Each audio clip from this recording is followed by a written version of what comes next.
Laxman wait. సౌజన్య గారు respond. ఒకసారి ఆయన వాయిస్ చాలా మందంగా వస్తున్నాయి, ఏం చెప్పారు మీరు చెప్పండి ఒకసారి. మందంగా రావడం ఏంటండి? మరి ఆయన వాయిస్ అలాగే వస్తుంది, అర్థం కావట్లేదండి. అదే చెప్తున్నాను మీకు. పవన్ కళ్యాణ్ గారి చాలా ఎఫెక్ట్ ఉన్నది రాష్ట్రానికని. ఇందాక లక్ష్మణ్ గారు ఇందాక మాట్లాడిన వెర్షన్ అవ్వచ్చు, ఇప్పుడు మాట్లాడిన వెర్షన్ అవ్వచ్చు, ఒకటే సమాధానం అండి. ఆయన మాట్లాడే విధానంలోనే పార్టీ అంటే ఈ స్థాయిగా దిగజారిపోయిన పరిస్థితి యొక్క ఆవేదన, ఆక్రోశం ప్రతి ఒక్కటి కూడా ఆయన మాటలో మనకు అర్థమవుతా ఉంది. కానీ ప్రతిసారి ఆయన అలాగో ఒక ప్రాణం చదివినట్టు చదువుతూ ఉంటారు. దానికి సమాధానం చెప్పాల్సిన స్థాయి దాటి ఈ రోజు ప్రజల కోసం మాత్రమే పనిచేసే పరిస్థితిలో ఉన్నాము. పవన్ కళ్యాణ్ గారు 2014లో పార్టీ పెట్టిన దగ్గర నుంచి ఈ రోజు వరకు కూడా ఏ నిర్ణయం తీసుకున్నా ప్రజల కోసమే, ప్రజా సంక్షేమం కోసమే తీసుకున్నారు. అలానే జెండాలు మార్చారా లేదా జెండాలు మోసారా లేదా జెండాలు ఇవన్నీ మాట్లాడుకునే కన్నా ఈ రోజు ఈ 7 నెలల పాలన ఎలా ఉంది, కూటమి ప్రభుత్వం యాక్చువల్ గా ఒక రకంగా చెప్పండి, ఈ కూటమి ఏర్పడడానికి కారణం ఎవరు? మీరు కాదా? మీ వైఎస్ఆర్సీపీ యొక్క అవినీతి అరాచకాలు శుద్ధిమించబట్టే కదా ఈ రోజు ఈ కూటమి ఏర్పడింది. సో అంటే ప్రజలకు మంచి జరిగింది. మీ యొక్క పాలనే ఈ రోజు ప్రజలు సంతోషంగా సంక్షేమంగా ఉండడానికి ఒక దారి ఏర్పడేగా చేసింది. కాబట్టి ఒక రకంగా ప్యాకేజ్ కోసం కూటమి ఏర్పడిందండి.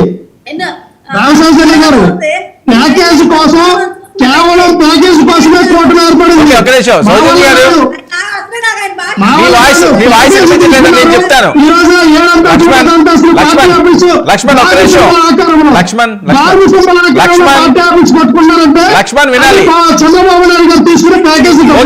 లక్ష్మణ్ మీ వాయిస్ అర్థం కావట్లేదంటే నేను చెప్తాను. సౌజన్య గారు ప్యాకేజీల కోసమే కూటమి ఏర్పడిందటండి. ప్యాకేజ్ అనే మాట అంటే పవన్ కళ్యాణ్ గారు ఏం చేస్తా అన్నారని మర్చిపోయినట్టున్నారు. అది నేను స్వయంగా వచ్చి చూపించాల్సి వస్తుంది. ఇంకొకసారి ఆ మాట అంటే మతి లేని మనుషులకి, అసలు విషయం లేని మనుషులకి ఆ మాట ఎన్నిసార్లు చెప్పినా కూడా సిగ్గు శరం లేకుండా మాట్లాడుతూ ఉంటారు. కాబట్టి వాళ్ళని వదిలేసేసి ఈ రోజు ప్రజల కోసం, ప్రజా సంక్షేమం కోసం కష్టపడుతున్న పవన్ కళ్యాణ్ గారు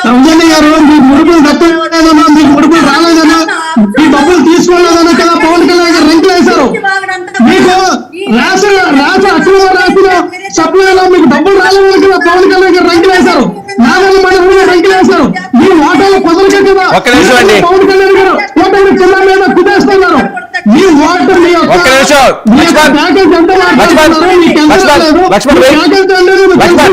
లక్ష్మణ్ ఒక నిమిషం, మీరు మాట్లాడుతున్నప్పుడు ఆవిడ ఒక్క మాట మాట్లాడలేదు కదా, వినండి. మీరు ఒక్క మాట మాట్లాడారా? మీరు మాట్లాడుతున్నప్పుడు ఎవరన్నా అర్థం కావాలి కదా, నాకే రీచ్ అవ్వట్లేదు. సౌజన్య గారు ఈ రోజు మనం ప్రజా పరిపాలన మాత్రం చూడాలి. పవన్ కళ్యాణ్ గారు అవ్వచ్చు, లోకేష్ గారు, చంద్రబాబు గారు, వీళ్ళ యొక్క బాండింగ్ ఎలా ఉంది? అఫ్ కోర్స్ కొంత డిస్టర్బెన్స్ వచ్చినప్పటికీ కూడా వెంటనే దాన్ని ఖండించి ఒక సమయస్ఫూర్తిగా నాయకులు ఉన్నారు కాబట్టి ఎక్కడా కూడా మనం అభయపడాల్సిన అవసరం లేదు. అది పొలిట్ బ్యూరో సభ్యుల నుంచి వచ్చిందా, లేదా ఎమ్మెల్యేల నుంచి వచ్చిందా, లేదంటే ఎక్కడి నుంచి వచ్చింది అనేది పక్కన పెడితే కొంతమంది అత్యుత్సాహాలు ఉంటారు, వాళ్ళు మాట్లాడతారు, వాళ్ళ అభిప్రాయాలు వ్యక్తపరుస్తారు. కానీ దాన్ని అధిగమించి ఈ రోజు పరిపాలన ఆలోచన ఉంటుంది అంటే మనం ఒకసారి గమనించాలి. ఇరు పార్టీల మధ్య ఎంత సమన్వయం ఉంది. పవన్ కళ్యాణ్ గారు, చంద్రబాబు నాయుడు గారి మధ్య ఎందుకు ఇంత సమయం ఏర్పడిందంటే కేవలం రాష్ట్ర ప్రజల కోసం, రాష్ట్ర పరిపాలన కోసం, రాష్ట్ర సంక్షేమం కోసం. అది ఒకటి మర్చిపోకూడదు ఎవరును. ఈ మధ్యలో ఎన్ని వచ్చినప్పటికీ ఎవరు ఎన్ని చేద్దాం అనుకున్నా కూడా ఈ బంధం అనేది విడదీయడం ఇప్పట్లో చాలా కష్టం. ఎందుకంటే మీరు అసలు ఈ వారంలో మనకు తెలిసిపోద్ది, ఎక్కడికో వెళ్ళిపోద్ది అనుకున్న పరిస్థితి నుంచి వెంటనే అటు ఇటు కూడా పూర్తిగా అలా కట్ చేసేసారు. అటు దావత్ వెళ్ళినప్పుడు అక్కడ భరత్ గారు మాట్లాడిన అంశాన్ని కూడా వెంటనే చంద్రబాబు నాయుడు గారు ఖండించారు. అలాగే లోకేష్ బాబు కూడా నాకు అసలు అలాంటి ఆలోచన లేదు, మాకే బోల్డ్ పనులు ఉన్నాయి, ఆ పనులు చేసుకోవడానికి మేము పర్ఫెక్ట్ గా చేస్తే అదే చాలు, నాకు వేరే ఆలోచనలు లేవని చెప్పి డైరెక్ట్ గా లోకేష్ బాబు కూడా చెప్పిన అంశాన్ని మనం తీసుకున్నట్టయితే ఖచ్చితంగా ఈ కూటమి ప్రభుత్వం చాలా చక్కగా ముందుకు వెళ్తుంది. కాబట్టి ఎవరు అదే పడాల్సిన అవసరం లేదు. 3 లక్షల కోట్ల పైచిలకు మనకి కేంద్రం నుంచి వచ్చింది అంటే దేనికి వచ్చింది, దాని గురించి సంతోషపడదాం. దీంట్లో జగన్ కి సపోర్ట్ చేస్తున్నారా, లేకపోతే పవన్ కళ్యాణ్ గారిని సీఎం చేయడానికి టీడీపీకి వెన్నుపోటు పడుతున్నారా? ఇవన్నీ కాదండి మనకు కావాల్సింది. 3 లక్షల కోట్ల పైచిలకు మనకు వచ్చింది అంటేనే కేంద్రం నుంచి అసలు అంత చక్కటి వాతావరణం. కృష్ణాంజలి గారు వీటికి ఎప్పుడు పుల్ స్టాప్ పడే ఛాన్స్ ఉంటుంది, లేకపోతే ఇది అలా రగులుతానే ఉంటుందా? ఇదంతా కూడా వైఎస్ఆర్సీపీకి ఏదో ఒక అస్త్రంలాగా మలుచుకుంటే అవకాశం ఇస్తున్నట్ట కూటమి? ఏమీ లేదండి. వైసీపీ ఒక అస్త్రాన్ని దొరికినట్టుగా అనుకుంటారు, కానీ పాపం మా నాయకులు దాన్ని చేజేస్తా ఉంటారు ఎప్పుడు. అంటే Okay. మొన్న తిరుపతి సంఘటన అవ్వచ్చు, లేదంటే Okay. ఈ సంఘటన అవ్వచ్చు, పాపం Okay. కృష్ణాంజలి గారు. వెళ్ళిపోయి వాళ్ళు దాంతో యుద్ధాలు చేసేయచ్చు వర్మ గారు, అనుకుంటారు. కానీ వైఎస్ఆర్ కాంగ్రెస్ పార్టీకి ఎన్ని అస్త్రాలు దొరికినా సరే వాళ్ళ పార్టీకి ఏమి ఉపయోగపడేటువంటి అంశాలు ఏం కావండి. ఇక్కడ వాళ్ళ ఆశ అంతా ఏంటి అని అంటే తెలుగుదేశం, జనసేన, బీజేపీ కూటమి విడిపోతే ఏదన్నా మనకు అవకాశం వస్తుందేమో అనేటువంటి వీళ్ళ ఆలోచన. ఇవన్నీ కూడా ఎప్పుడు జరుగుతాయి అని అంటే వైఎస్ఆర్ కాంగ్రెస్ పార్టీ ఏ కుట్రలు చేసినా ఏం జరగవు. ఎప్పుడు జరుగుతాయి అని అంటే బీజేపీ ఏం కావాలంటే అప్పుడు వాళ్ళ నిర్ణయం ప్రకారంగా జరుగుతాయి.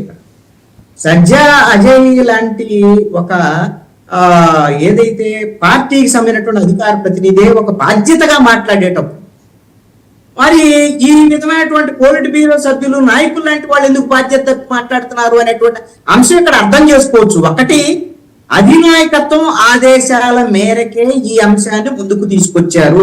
ఎందుకు తెచ్చారు అని అనొచ్చు మీరు. ఒకవేళ మరి ఏమన్నా ఇస్తారా నారా లోకేష్ కి అంటే నారా లోకేష్ కి ఏమి ఇవ్వరండి, ఇచ్చేటువంటి అవకాశమే లేదు. ఇందాక చెప్పిన రీజన్స్ వాస్తవమైనటువంటి.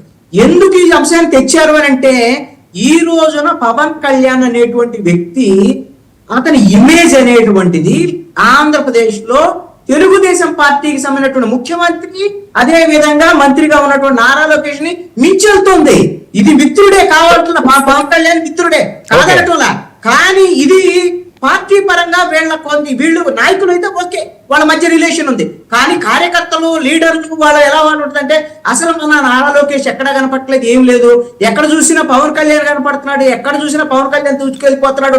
పవన్ కళ్యాణ్ కన్నా ఏది చంద్రబాబు నాయుడు కన్నా పవన్ కళ్యాణ్ ముందు ఉంటున్నాడు అనేటువంటి ఒక ఆ విధమైన ఆందోళనతో రగిలిపోయే క్యాడర్తో దాన్ని సంతృప్తి పరచడానికి తీసుకొచ్చినటువంటి వాదనే నారా లోకేష్ కు డిప్యూటీ సీఎం అనేటువంటి అంశము. ఇది కేవలము 4 రోజుల పాటు ఈ చర్చ జరిపిన తర్వాత మీరు ఇప్పుడు ఈ రోజున వెళ్ళారు, మీరు చెప్తున్నారు కదా ఈ రోజున అంత పవన్ కళ్యాణ్ ఉండి ఇక్కడ చక్కదిద్దుతున్నాడు, ఏం చేస్తున్నాడు. ఆయనకేమన్నా సీఎంకి ఏమన్నా ఆయనకేమన్నా ఇన్ఛార్జ్ సీఎం ఇచ్చారండి? ఇచ్చారనే ఇప్పుడు జరుగుతున్న ప్రచారం కృష్ణాంజలి గారు. ప్రచారమే, మీరేం అన్నారని కాదు. ఆయన ఏం చెప్తున్నారు, ఇప్పుడు పక్క డిబేట్ జరుగుతున్నాయి. ఆయన కేవలము ఒక మంత్రి, డిప్యూటీ సీఎం అయినా అధికారాలు ఏమి ఉండవు. ఆయన ఏమన్నా ఇక్కడ ఉన్నాడు అన్నంత మాత్రం ప్రభుత్వాన్ని ఆయన నడపడు. ఎక్కడే దావోస్ లో ఉన్న సీఎం చంద్రబాబు నాయుడే, ఇక్కడ డిప్యూటీ సీఎం పని ఆయన పని ఆయన చేసుకోవడం తప్ప ఏదో సిఎస్ వెళ్ళి రివ్యూ చేయటమో లేక ఇంకోటి ఏమీ ఉండవు. ఇక్కడ ఎప్పుడైతే కనీసంగా పవన్ కళ్యాణ్ సొంతంగా ఎదిగేటువంటి ప్రయత్నం, పార్టీ ఎదిగేటువంటి ప్రయత్నం కింద జరిగితే మన సజ్జా అజయ్ గారు లాంటి వాళ్ళు ఒక స్పోర్టివ్ గా వాళ్ళు ఎదగాలండి, వాళ్ళు రాడితేల పార్టీ అని చెప్తారు. కానీ తెలుగుదేశం క్యాడర్ అలాగే ఒప్పుకోదు కదా. వీళ్ళే మాకు ఎక్కుమేక అవుతారు. రేపు పొద్దున భవిష్యత్తు నాయకుడు మా నారా లోకేష్ అయితే భవిష్యత్తులో పవన్ కళ్యాణ్ సీఎం అవ్వాలంటే ఎట్ట కుదిరిద్ది? కుదరదనేటువంటి చర్చ వస్తుంది, ఈ పోటీ వస్తుంది. ముగ్గురు ఇక్కడ ప్రభుత్వం అంటే 3 పార్టీలు, కానీ 3 పార్టీలు ఎవరికి వాళ్ళు ఎదగాలని కోరుకుంటారు. ఇది మీరు చెప్పినటువంటి అంశం వాస్తవం. ఎవరికి వాళ్ళు ఎదగాలని కోరుకుంటారు. ఆ ఎదగాలని కోరుకునేటువంటి క్రమంలోనే